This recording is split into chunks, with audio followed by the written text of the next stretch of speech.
Seri membaca Alkitab. Bacaan dari Kitab Keluaran bab 4 ayat 1 sampai dengan 31.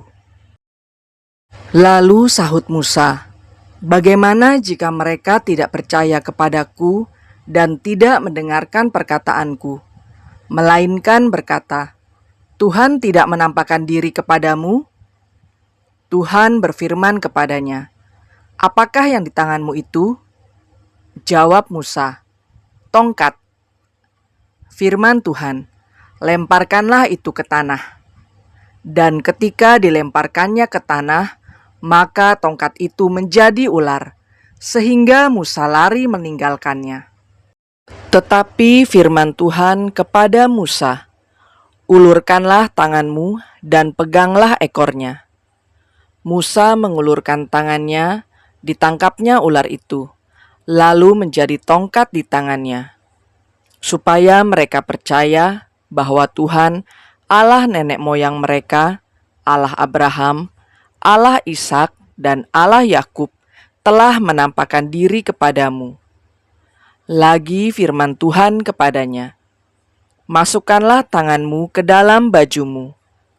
Dimasukkannya tangannya ke dalam bajunya, dan setelah ditariknya keluar, maka tangannya kena kusta, putih seperti salju. Sesudah itu firman-Nya, 'Masukkanlah tanganmu kembali ke dalam bajumu.' Musa memasukkan tangannya kembali ke dalam bajunya, dan setelah ditariknya keluar, maka tangan itu pulih kembali seperti seluruh badannya.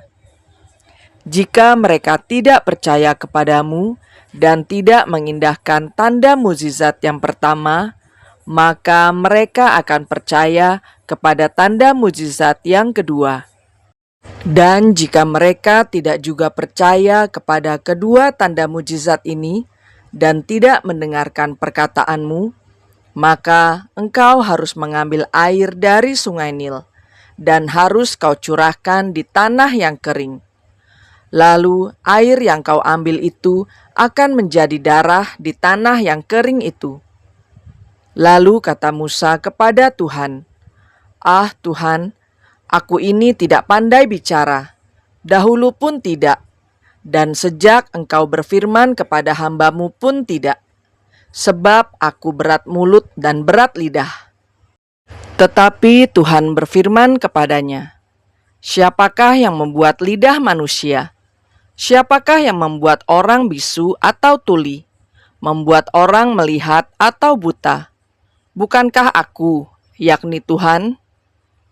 Oleh sebab itu, pergilah, aku akan menyertai lidahmu dan mengajar engkau apa yang harus kau katakan." Tetapi Musa berkata, "Ah Tuhan, utuslah kiranya siapa saja yang patut kau utus."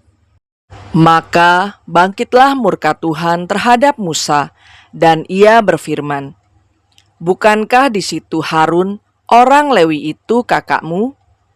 Aku tahu bahwa ia pandai bicara. Lagi pula ia telah berangkat menjumpai engkau, dan apabila ia melihat engkau, ia akan bersukacita dalam hatinya. Maka engkau harus berbicara kepadanya dan menaruh perkataan itu ke dalam mulutnya. Aku akan menyertai lidahmu dan lidahnya dan mengajarkan kepada kamu apa yang harus kamu lakukan. Ia harus berbicara bagimu kepada bangsa itu. Dengan demikian, ia akan menjadi penyambung lidahmu, dan engkau akan menjadi seperti Allah baginya. Dan bawalah tongkat ini di tanganmu, yang harus kau pakai untuk membuat tanda-tanda mukjizat." Lalu Musa kembali kepada mertuanya Yitro, serta berkata kepadanya, "Izinkanlah kiranya aku kembali kepada saudara-saudaraku yang ada di Mesir, untuk melihat apakah mereka masih hidup." Yitro berkata kepada Musa, "Pergilah dengan selamat." Adapun Tuhan sudah berfirman kepada Musa di Midian, "Kembalilah ke Mesir, sebab semua orang yang ingin mencabut nyawamu telah mati." Kemudian Musa mengajak istri dan anak-anaknya lelaki, lalu menaikkan mereka ke atas keledai, dan ia kembali ke tanah Mesir. Dan tongkat Allah itu dipegangnya di tangannya. Firman Tuhan kepada Musa, "Pada waktu engkau hendak kembali ini ke Mesir, ingatlah, supaya segala mujizat yang telah kuserahkan ke dalam tanganmu, kau perbuat di depan Firaun. Tetapi aku akan mengeraskan hatinya, sehingga ia tidak membiarkan bangsa itu pergi. Maka engkau harus berkata kepada Firaun, 'Beginilah firman Tuhan, Israel ialah anakku, anakku yang sulung. Sebab itu aku berfirman kepadamu, biarkanlah anakku itu pergi, supaya ia beribadah kepadaku. Tetapi jika engkau menolak membiarkannya pergi, maka aku akan membunuh anakmu, anakmu yang sulung.' Tetapi di tengah jalan, di suatu tempat bermalam, Tuhan bertemu dengan Musa dan berikhtiar untuk membunuhnya.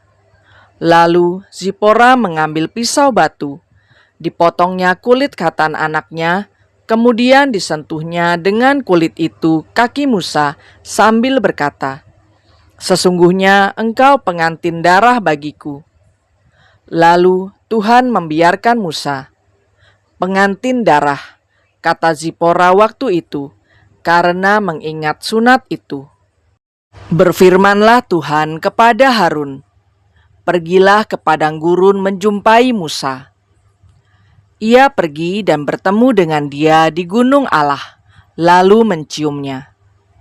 Kemudian Musa memberitahukan kepada Harun segala firman Tuhan yang disuruhkannya kepadanya untuk disampaikan, dan segala tanda mujizat yang diperintahkannya kepadanya untuk dibuat. Lalu pergilah Musa beserta Harun, dan mereka mengumpulkan semua tua-tua Israel.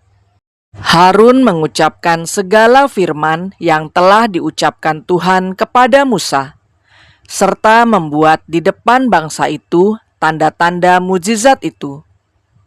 Lalu percayalah bangsa itu, dan ketika mereka mendengar bahwa Tuhan telah mengindahkan orang Israel dan telah melihat kesengsaraan mereka, maka berlututlah mereka dan sujud menyembah. Demikianlah sabda Tuhan.